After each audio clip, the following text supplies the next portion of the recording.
Oh, hi, Delegate Queen. Thank you so much for agreeing to do this interview. I really appreciate it. Sure. Before I start, I'd just like to give a brief background on you, and please let me know if I leave anything out or misspeak on anything. You're currently a member of the Maryland House of Delegates from the 14th District in Montgomery County. You were born in New Yes. York. You were born in New York and have now lived in Maryland for over 40 years. You graduated from Tuskegee University, where you earned a bachelor's in mathematics. You've also earned two master's degrees from Johns Hopkins, one in computer science and one in management. And you also earned a PhD in finance from GW. And obviously, you're also on the House Judiciary Committee and its subcommittee on criminal justice. Is that all correct, or do you want to add anything to that? No, some correction there. I'm on the Economic Matters Committee, Oh, okay. Yeah. and I serve as the subcommittee chair for the Banking, Consumer Protection, and Commercial Law Okay. Subcommittee. Okay. Thank you. Before I start talking about like national politics and the midterms, I just wanted to begin by asking you, as this new year starts, as we're now in 2022, what is your top priority in working on and getting passed with your fellow delegates in this year? For 2022, I have a couple bills that I want to focus on. Um, One big area is in child care, trying to address two issues with child care. The pandemic has really identified the impact to working families, as well as the impact to kind of a small business, because a lot of the child care uh, uh, facilities, many of them are women owned. So we're looking at trying to help the workforce to get back together. So we're trying to make sure a lot of our child care facilities close because families were working at home, or they didn't have the capacity to have the kids there that they needed. So we're trying to provide for a grant and grants for sustaining, opening up, like reopening or expanding child care facilities. Also, there was some concern about like some of the essential workers who work, different hours, having child care, that kind of stuff. So we're trying to have at the state level provide that kind of grant and look at what federal money may be available to support that.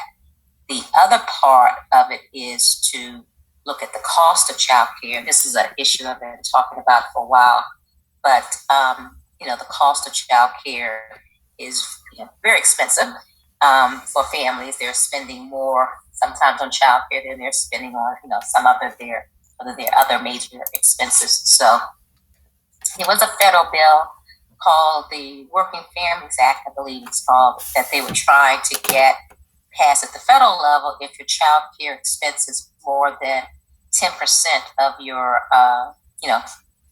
your budget, then you would get subsidies. And so we're looking at that to do something at the state level to look at the percentage of your child care expenses and provide some sort of what we call it our child care subsidy, or some sort of subsidy.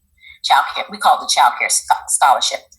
We provide some subsidy to families who are spending a large percentage of their budget on child care. So that's one of my key bills that I'm going to be looking at. I have some smaller bills that are looking at affordable housing, looking at how we can address that issue by doing an inventory of state property that's unused or underdeveloped and possibly converted to affordable housing.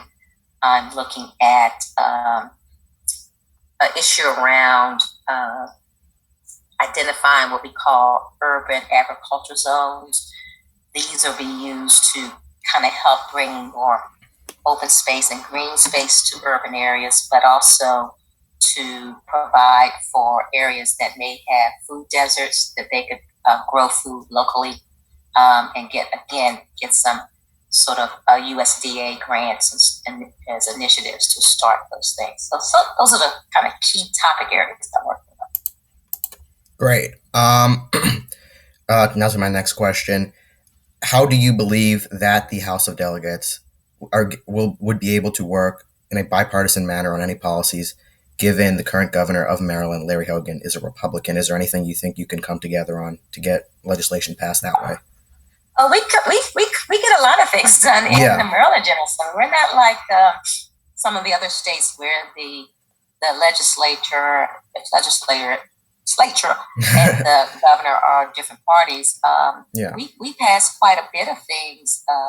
One, because we have a Democratic majority, so that when the governor does veto things, we're able to override them. We spent the first, week or so of session overriding some of the major bills that we wanted to get done that weren't passed. So we try to, a lot of the issues that I'm talking about, child care, affordable housing, even the food deserts, it really impacts across, both sides of the aisle. So a lot of the bills that I try to deal with are very, very just people focused. They usually are working family focused, and so they aren't really Republican or Democratic bills. I don't think I've had a couple of bills that the governor has actually vetoed. So most of the things I'm working on are things that impact our constituents across the board. Interesting. So as we head now into the 2022 midterm elections, things aren't particularly looking good for Democrats statewide, or not, well, nationally, but I guess a little bit statewide. And Democrats seem to be having a hard time campaigning on, resonating with voters on their policies. We saw in Virginia with Glenn Youngkin, he was able to really resonate with voters on issues such as education, while Terry McAuliffe seemed to have trouble really resonating with them. Given we're 10 months away from these crucial midterm elections for the Democrats, what policies do you think are best to run on, and that will give you guys the most success in the midterms? Well, I probably would take a little caveat that we do have some concern of what happened with Virginia, but I don't know that I would say that Maryland Democrats are in that dire straits. Yeah. But I think the bills that we need to run on are the bills that, or the issues that, again, are impacting major families. The major families are impacted about getting people back to work. They're impacted by issues of transportation, not having transportation in rural areas to get to where the jobs are, reliable transportation in the urban areas to get to jobs. We had a big issue, and we dealt with it last year with broadband connectivity. That was an impact to folks when they were working at home. That impacted folks in our urban areas as well as impacted folks in our rural areas. So I think when we stick to those issues that we share in common, like I said, the child care issues have impacted a lot of families, not just Democratic parents who are having trouble with finding affordable child care. It's Republican parents as well. Yeah.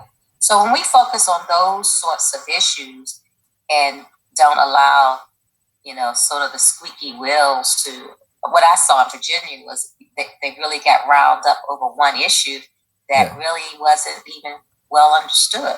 This concept of critical race theory and how we deal with that. We're dealing with trying to make sure we can keep our schools open with the COVID Omicron variant. How do we get masks to our constituents? How do we get testing to them? How can the state supplement a lot of what the federal government, may not be able to do or is having a hard time handling? We dealt with a lot of those things at the state level much better than you saw at the federal level. So I think when we talk about how well we are delivering to people, and stay on that will translate to positive votes. Yeah, and I go to school in Montgomery County, and I've seen a lot of mass distribution and obviously testing distribution. So that's been coming out. Free tests and free mass. And the federal government, you got to wait to the postal. You got to go through the postal service. We delivered. Exactly. So yes. Yeah, and I've heard you talk about there being good schools and education and relatively low crime in MCPS before, and how that has had an effect and why people move to the county. and why it's winning issue, I guess you could say. All right, let's see. Transitioning to 2022 gubernatorial election in Maryland. Uh, obviously, Maryland is more of a Democrat state. But what do you think Democrats' chances are of taking back this governorship? And out of the current candidates running, do you think one has a better chance of winning, or one would be better than another? Given Hogan can't run again, what do you think your prospects are on that? Well, I think the Democrats tend to, we have a lot of good people. We have a lot of people running for the race. Yeah. I think in my mind, there's probably only two people who I think would be better at governing. That's number one is Peter Franchot, and basically because he served on the Board of Public Works, which is as the comptroller, which is a statewide position. He's run as a comptroller for years. It means he's been voted before that. He has good name recognition. But because he served on the Board of Public Works with just the governor, the comptroller, and the treasurer of the state, he has a better knowledge of all the runnings, all the in or outs of what departments need to do, what are some of the funding initiatives for various counties, how our budget is done, how do we raise money and revenue, how have we been doing well, and we've had a surplus in the last few years, which, is one of those three people, the governor, the comptroller, and the treasurer, they share in making sure that happens. So that's a good person who knows the job, knows what the governor does, and has statewide recognition. And he's, the downside is a lot of people feel that he's more moderate and sometimes more conservative than they would like Democrats to be.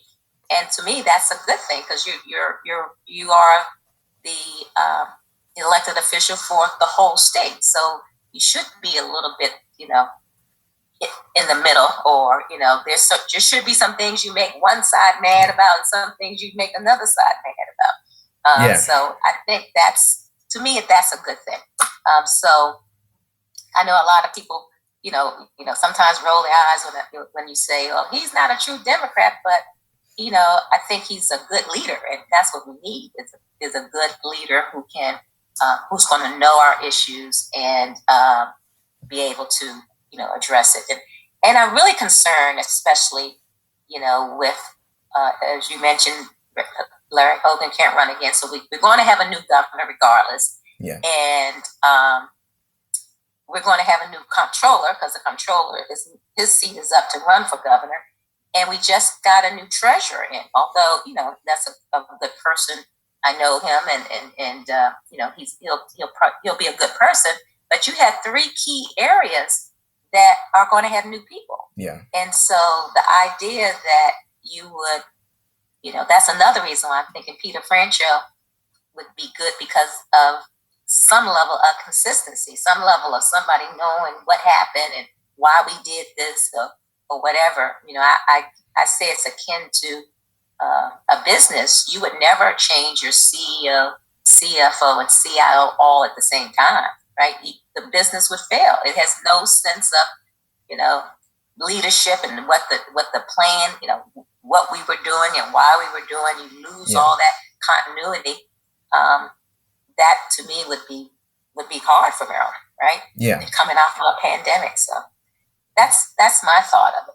Yeah, and obviously, like you said, it's when you're running statewide or even nationally, it's good to have somebody like that's more moderate, or that's considered more moderate, because they can branch out, I guess, to different groups of people, really. Right. Okay, so let's see. I guess this is kind of continuing off of 2022. At this point in time, do you think that 2022 is going to look like what happened in Virginia and even New Jersey in 2021, or do you think that Democrats could do better and it's not going to be as bad as people are suggesting at the moment? I don't think Maryland's going to be as. You talking in Maryland, or you talking on national? I guess both, but Maryland is more democratic of a state. I understand. Yeah, I don't think Maryland will. I mean, I would find it hard that I would be surprised if we would have another Republican governor. I would be surprised, not at least with the candidates so far that are running. Yeah. But even if we did, again, the state legislature is so heavily Democratic in its leadership. I don't know of any places where we're going to lose any sort of seats. Even the I don't know of any places we're going to lose any seats at Maryland's level of major consequence. And another place that we're looking to change is Office of Attorney General. So that's another major statewide position that you're going to have some newness in. But I don't expect that to be, whoever will be there will still probably be a Democrat. So I don't expect that to be a big change in the philosophy of how we will run things in Maryland.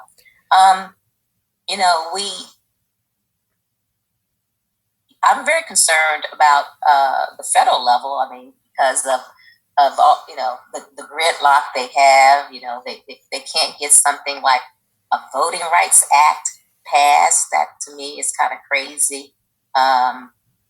When we know we want to involve more people to vote and getting people to vote more and making people feeling more enfranchised with the democracy, and so that worries me.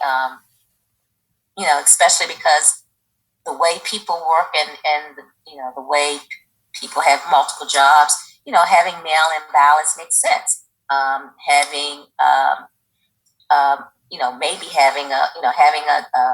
Making voting a national holiday, which is done in other countries, makes sense because you don't want to have someone can't get to the polls because they're working or something, and then that would probably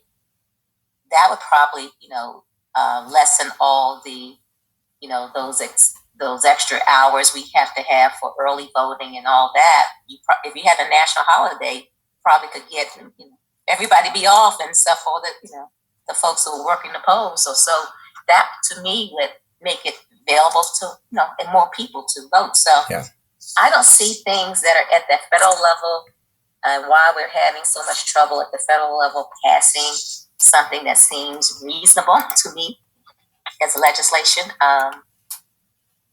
So I'm very concerned at the federal level about getting people in, and then even if you get people in that are from different parties, which why they don't seem to be able to come together on these key issues. Because as I said, it's allowing everyone to have access. I don't think that helps one party more so than the other. So I'm really concerned that some of the bills we're doing, some of the fighting that's being done is really being done at the expense of constituents, at the expense of our residents. So I don't see the benefit.